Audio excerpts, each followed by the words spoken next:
Welcome back. Now, ahead of yesterday's national budget, business was looking out for tangible economic reforms for a turnaround.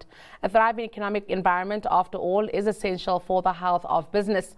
And with an additional 15 billion rand needed to balance the budget, it goes without saying that business will foot some of this bill. A global minimum corporate tax will be implemented by SARS. Here are business veterans Mike Brown, who's CEO of Nedbank, Coovadia, CEO at BuSA, and Bonang Mohale, VC of the University of Free State, reacting to what had been tabled. Look, first and foremost, a budget is a plan about the future. And certainly I think that this is a decent plan about the future. It demonstrates, in particular, ongoing commitment to slowing the growth in our debt in South Africa, which is 74-75% of GDP. It's an extraordinary amount, and the demonstration to slow the growth in that debt through slower growth in non-interest expenditure in particular, I think is a commendable message. What, of course, is going to be much more important than the budget itself is our ability to deliver on it, and in particular to deliver that slower growth in non-interest expenditure.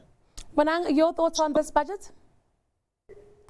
I'm absolutely aligned with Mike that first, our government has a track record of being ambitious on the GDP growth and not delivering on those growths, but also very conservative on reducing expenditure, especially the public sector wage bill. So in 30 years, we've always had these conflicting priorities. But for me, overall, first principles, the State of the Nation address is the strategy. It sets the 4 or 5 priorities for the coming year. Therefore, the budget is simply a financial language as to how we are going to execute on that plan. Thank you, Mayor. And Kaz, we've heard in my intro speaking about the partnerships that we've seen between the state and private sector. On the back of what we've heard this afternoon, what are the overall sentiments from business? Yeah, so I think overall I agree with my two colleagues. It's a fairly good budget. The minister does refer to logistics, energy.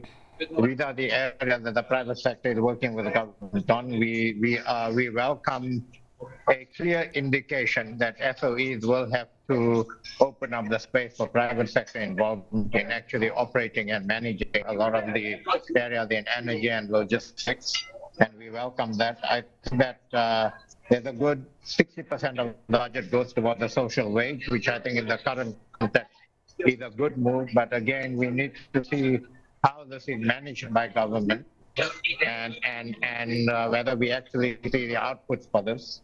I think ministers have been very positive and about energy and climate change, and we believe that the allocations to those, the establishment of the climate change response fund and so on are positive. And I think that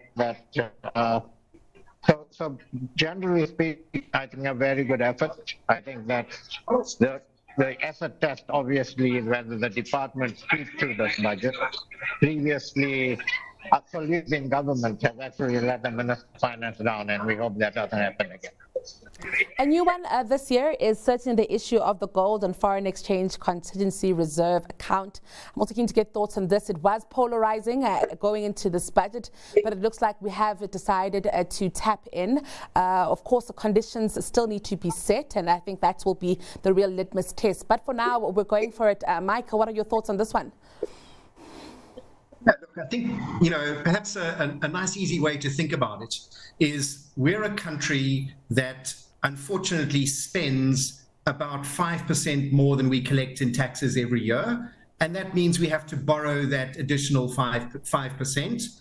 And that just keeps racking up in our country's overdraft or debt.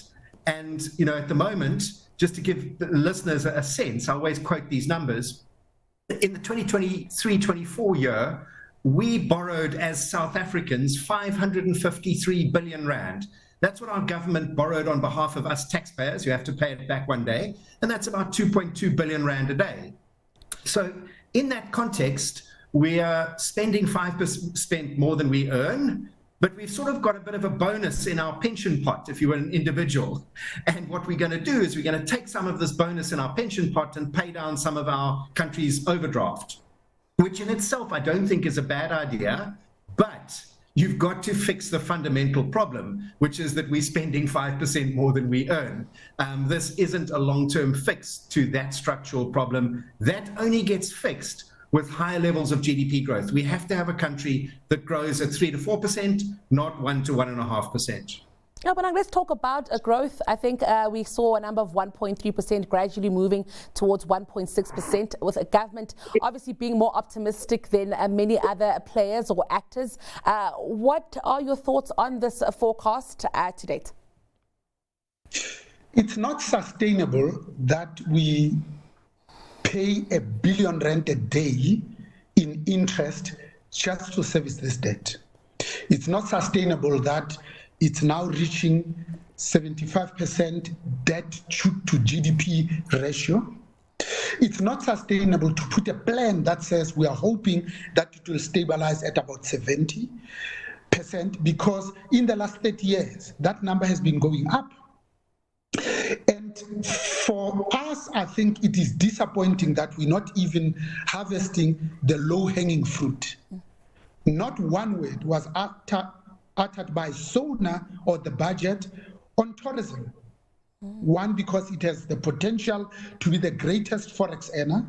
Number two, because when you build a hotel in Kandla, Mondlo, and Ngutu, you address the questions of township economy, but also youth unemployment. It's not sustainable that when we think of tourism, we think of people going to Wandis or Sakumzis to spend 350 rand on a plate, and yet 10,000 rand a night sleeping in Sandton, 30 years into democracy, when the economy is building by producing goods and services that the world needs. Tourism, for us, it's a major thing. And if we compare ourselves with a country that looks like us, Australia, because we're far from everybody, Australia gets twice as many tourists from India, but 10 times more from China. We were doing well in the first 10 years. Our number is only R1 million from India and China, respectively. But in the first 10 years, that number was growing up. Now it's decreasing. We could have banked an extra 9.3 billion rands just in tourism alone from India, not even from China. From China, that number could have been 10 times more, but not even a word. And you can understand why not a word, because in the last 5 years, we have had 4 ministers of tourism. So you can see where the focus is.